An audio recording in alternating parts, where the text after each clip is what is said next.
आदरणीय सभापति महोदय, मैं आपका धन्यवाद देता हूं कि इस ऐतिहासिक चर्चा जो 150वीं वर्ष में हो रही है उसमें मुझे बोलने का मौका मिल रहा है। वंदे मातरम के आज हम 150वें वर्ष के बाद दोबारा हम लोग इस सदन में याद कर रहे हैं और हमें गर्व है इस बात का कि हम लोग इस समय पर बंकिम चंद्र चट्टोपाध्याय जी को भी याद करें, जिन्होंने इतना शानदार और ऐसा राष्ट्र को गीत देके गए हैं जिस गीत ने लाखों लाख लोगों को जागरूक किया, उनके बीच उत्साह भरा और आज़ादी के उस समय पर जिस समय अंग्रेज़ों के खिलाफ लड़ाई लड़ी जा रही थी, वंदे मातरम हमें ऊर्जा देता था, हमें ताकत देता था, हमें एकजुट कर करके अंग्रेज़ों के खिलाफ लड़ने का एक माध्यम बनाता था। वो वंदे मातरम के गाने पर आज जब 150 वर्ष हो रहे हैं, मुझे बोलने का मौका मिला, इसके लिए मैं आपका बहुत बहुत आभार और धन्यवाद देता हूँ। ये वंदे मातरम जिस तरह के हमारे पूर्व में कांग्रेस पार्टी के नेता गौरव गोगोई ने जो बात रखी, उस भावना से जोड़ता हुआ और वंदे मातरम की भावना से जुड़ता हुआ जिस समय कलकत्ता के कांग्रेस के अधिवेशन में रविन्द्रनाथ टैगोर जी ने गीत गाया, उसके बाद लोकप्रियता इसकी आम लोगों के बीच पहुंच गई। और जब कभी भी लोगों को अंग्रेजों के खिलाफ लड़ना होता था तो यही वंदे मातरम का नारा दे करके लोगों को जोड़ने का काम करते थे। हमारा कोई भी आंदोलन रहा हो, स्वदेशी आंदोलन रहा हो, उसमें भी हम लोग इसी नारे के साथ चले।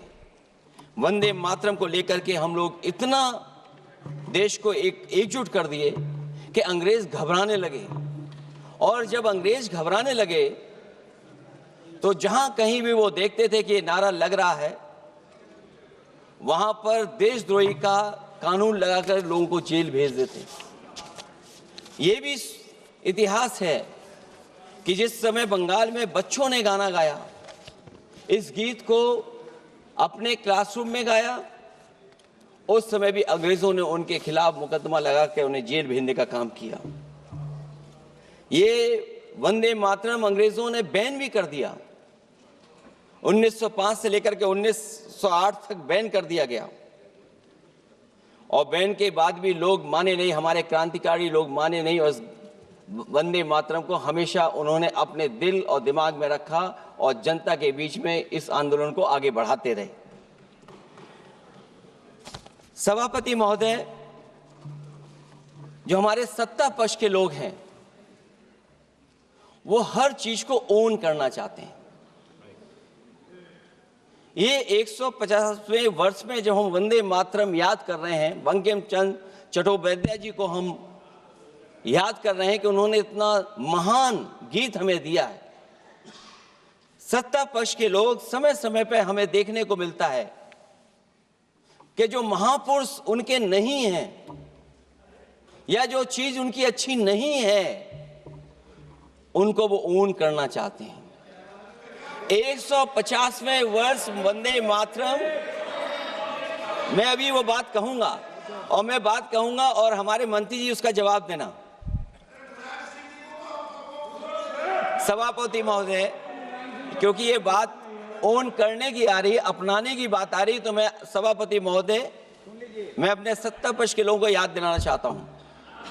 सत्ता पक्ष के लोगों की जो पार्टी आज है, भारतीय जनता पार्टी, जिस समय गठन हो रहा था, हमारे मुंबई और महाराष्ट्र के लोग जानते होंगे कि जिस समय गठन की चर्चा थी, उस समय आपके जो अध्यक्ष चुने गए थे, उनको जो भाषण देना है उस पर भी बहस चल रही थी। और बहस इस बात की थी कि भारतीय जनता पार्टी सेकुलर रास्ते पे जाएगी, सोशलिस्ट रास्ते पे जाएगी कि नहीं जाएगी। तमाम विरोध के बाद भी उस समय के उनके राष्ट्रीय अध्यक्ष जो चुने गए थे, उन्होंने वही रास्ता अपनाया। अपने भाषण में समाजवादी आंदोलन, समाजवादी विचारधारा और सेकुलर रास्ता अपनाया। और वही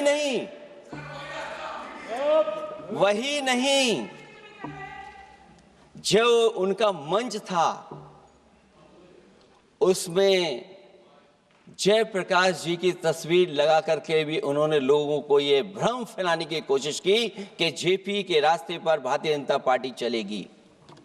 बताएं माननीय मंत्री जी, आप कितने सेकुलर हैं आज, कितने सोशलिस्ट हैं आज? अभी गौरव गोगोई जी ने ठीक कहा, इंडिगो का हवाई जहाज उड़ नहीं रहे हैं, उड़ नहीं रहे कि उड़ाए नहीं जा रहे हैं? उड़ाए नहीं जा रहे। और क्या बात कही गई थी कि गरीब भी उसमें चल सकेगा। इसलिए सभापति महोदय, मैं बात दूसरी तरफ नहीं ले जाना चाहता हूं। वंदे मातरम सिर्फ गाने के लिए नहीं है, निभाने के लिए भी होना चाहिए। सभापति महोदय, आज हम आकलन करें, पीछे मुड़ करके देखें कि हम इस वंदे मातरम को कितना निभा रहे हैं। जिस वंदे मातरम ने आजादी के आंदोलन में सबको जोड़ा, आज के दरारवादी लोग उसी से देश को तोड़ना चाहते हैं। ऐसे लोगों ने, सभापति महोदय, ऐसे लोगों ने पहले भी देश के साथ दगा किया और आज भी कर रहे हैं। ये चर्चा तो जोड़ने का काम करेगी ना अखिलेश जी, क्योंकि आज वंदे मातरम की चर्चा, वही मैं कह रहा हूँ, वंदे मातरम में जोड़ने का ही काम करेगी। वंदे मातरम कोई दिखावा नहीं है, ना ही राजनीति का विषय है। क्योंकि सभापति महोदय, हम जब ये चीज इनके विचारों से, इनके भाषणों से जब बाहर सुनते हैं तो ऐसा लगता है कि वंदे मातरम इन्हीं का बनवाया हुआ गाना है। जिन्होंने, सभापति महोदय, जिन्होंने आजादी के आंदोलन में भाग ही नहीं लिया है, वो वंदे मातरम का महत्व क्या जानेंगे। सच तो ये है कि सरफरोश लोग वंदे मातरम दिल से बोलते थे। उन आजादी के दीवानों के खिलाफ कुछ लोग अंग्रेजों के लिए जासूसी और मुखबिरी का भी काम करते थे। दरअसल ये राष्ट्रवादी नहीं बल्कि राष्ट्र विवादी लोग हैं। जहां विवाद करना हो, कभी अंग्रेज विवाद कर करके, डिवाइड कर करके, डिवीजन कर करके राज किया करते थे।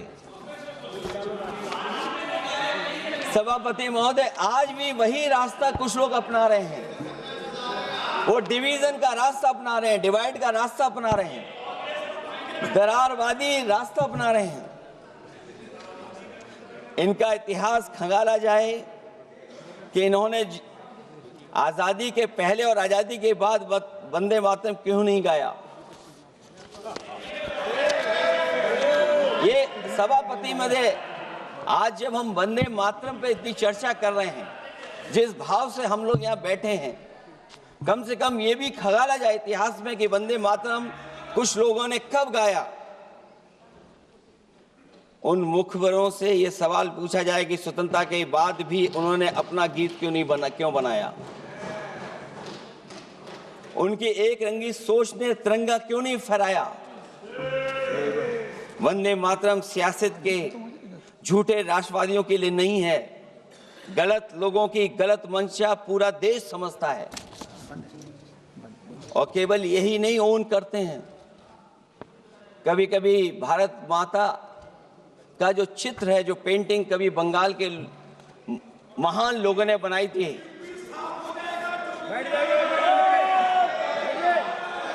सभापति महोदय इनको देख लीजिए और फिर बैठो। सभापति महोदय राजभर जी आप बैठिए, आपके नेता बोल रहे हैं। सभापति महोदय, आपके वंदे नेता बोल रहे हैं, आप मातरम का बैठिए ना। भाव ये भी था कि कम्युनल पॉलिटिक्स नहीं चलेगी, और कम से कम हमारे उत्तर प्रदेश के साथियों ने कम्युनल पॉलिटिक्स को अंत किया है वहां पर जहां से कभी इन्होंने शुरू की थी। राजभर जी, और आप सभापति बैठिए। महोदय, वंदे मातरम बैठिए। एक भाव के रूप में हमारे अंदर बसा है, चाहे उसके शब्द न याद हों, चाहे अर्थ न मालूम हो, चाहे पूरा याद न हो, उस सच्चे भारतीय के अंदर देश प्रेम की भावना जगाने के लिए इसके दो शब्द ही काफी हैं।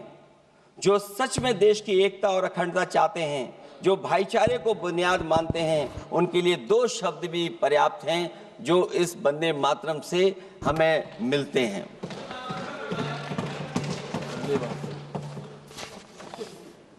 दूसरा किस्सा सुना दो अध्यक्ष महोदय। सभापति महोदय, इनका इतिहास खंगाल लीजिए, पूरा निकाल लीजिए। चुनावी सभाओं में कभी बाबा साहब भीमराव अंबेडकर जी की तस्वीर ये लोग नहीं लगाते थे। ये बात अगर सही हो तो बता दो। और ये तस्वीर कब लगाना शुरू किए? इनका एक सहयोगी साथी संगठन, जिस समय समाजवादी पार्टी और बहुजन समाज पार्टी ने मिलकर के इन्हें उत्तर प्रदेश में हरा दिया था, उसी दिन के बाद से बाबा साहब भीमराव अंबेडकर की प्रतिमा और तस्वीर लगाने लगे।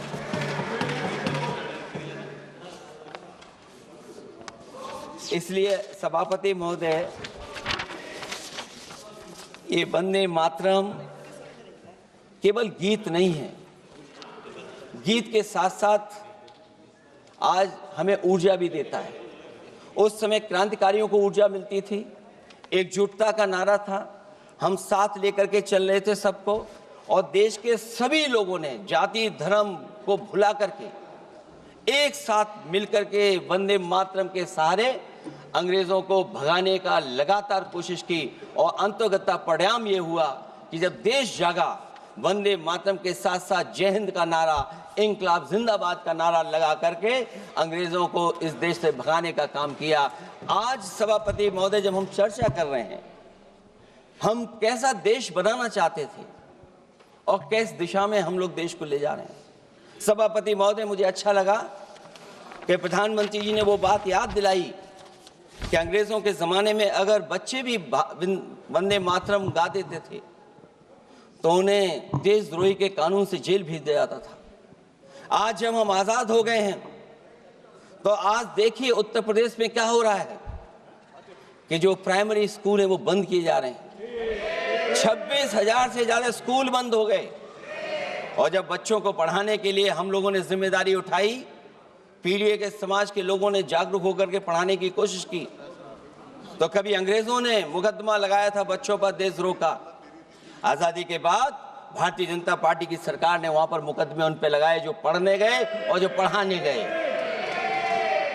तो इसलिए वंदे मातरम का भाव जो था, उसी भाव से जुड़ करके हम सब मिल करके इस देश को और मजबूत करें। यही हमारी भावना है, यही हमारी सदस्यों की भावना है। जब हम 150वें वर्ष में याद कर रहे हैं तो वहीं हम ये याद करें कि जिस भावना से वंदे मातरम को हम लोगों ने देश के सामने गा गा करके अंग्रेजों को भगा दिया, ये देश कैसे मजबूत हो, एकजुट कैसे हो, बिना भेदभाव के, और संविधान से कैसे चलें, क्योंकि ये संविधान से ही मिला हुआ हमें गीत है। इसलिए इस गीत के माध्यम से हम किसी पर टिप्पणी और किसी पर थोपने की कोशिश न करें और न किसी पे दबाव बनाने की कोशिश करें। आपका सभापति जी का बहुत बहुत धन्यवाद।